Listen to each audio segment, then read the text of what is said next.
Next up, we got the Charlotte Hornets. Rookies are looking great, man. A lot of people are not going to talk about the Charlotte Hornets, but in that game against the Orlando Magic where they did lose, they did something they've never done in franchise history, starting three rookies for the first time with Ryan Kalkbrenner, Kon Knueppel, and Sion James. And these guys have been special so far this season. Do I think this is a team that's going to make noise in the postseason? No, I don't know if it's going to be that crazy, but Ryan Kalkbrenner has been a great fill-in slash replacement for Mark Williams. He's been a big time rebounder and been somebody that's consistent as a putback man on the glass.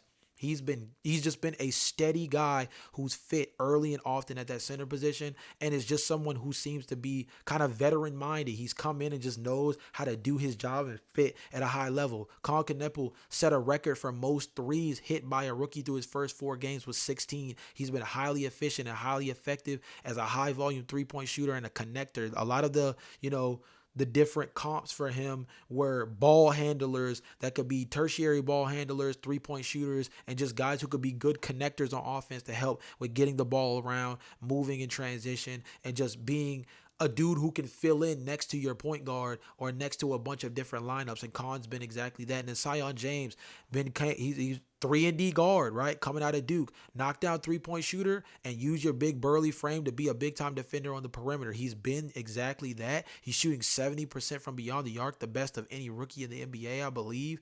And I think he's right there with VJ Edgecombe as far as 3-point shooting is concerned from beyond the arc as well.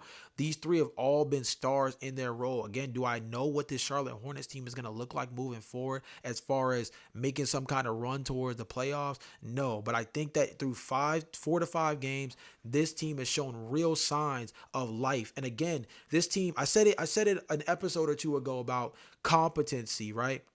That's one of my favorite words when you're talking about organizations. Year after year after year, you look at teams where you ask them, why does this squad look like a dumpster fire? The talent is there. Or why does this squad look like a dumpster fire? It seems like every single year they go through the exact same thing. And usually the issue is because whether it's up top with the organization, the actual roster construction itself, or the head coach, there's usually someone that's not in alignment with what building a franchise really looks like. For the Charlotte Hornets, their biggest issue for the longest, outside of obviously Michael Jordan having a lot of say in terms of how this roster was constructed, their biggest issue was just simply the fact that they didn't have real NBA players on the roster. I mean, guys who could really contribute in the league. It was too many Nick Smith Juniors and guys of that ilk that were just dudes who had really great upside but didn't have a real feel for the game and didn't necessarily come in as basketball players, just athletes who happen to be good at basketball but not high IQ guys who can come in and fit within a real system. And then you make this draft where you bring in Kon, you get in Sion James, you get in Ryan Kalkbrenner, you bring in Colin Sexton from Utah, and all of a sudden you've got something that's kind of clicking where you look at a roster that goes 8-9 deep, where everybody just really knows how to play at a high level, and all of a sudden they look competent.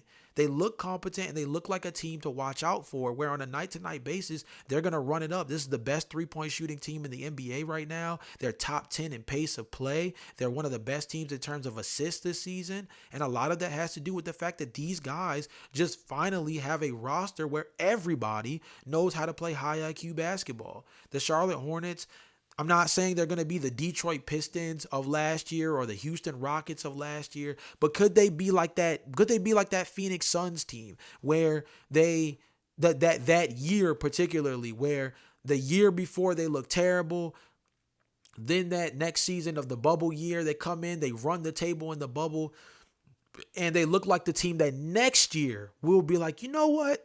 They're going to be something next year. They're going to really be a problem somewhere next year. And maybe they don't take the jump that the Phoenix Suns did, where they absolutely leaped from where they were the season prior. But going from a team that won out in the bubble and just barely missed the playoffs to making the run that they did, maybe that's not in the future for Charlotte, but maybe something similar is in the future, where maybe this season they mess around and get the 8th seed in the Eastern Conference and they get mollywopped in the first round, but you look at them and you're like, okay, they're actually working with something finally. They're a team that's not going to just get mixed up in the play-in tournament. They're a team that looks like they can be competitive on a night-to-night basis. They look like a team that has a handful of blue chip prospects that are going to be a part of this long-term core. And they finally got some guys that can stick. Shout out to this rookie class, man. They're going to be special, and I wouldn't be surprised if at the end of the season, all 3 of these guys were named to the All-NBA rookie teams because, it's 10 spots. And so far, these 3 have been 3 of the best rookies so far this season, in my personal opinion.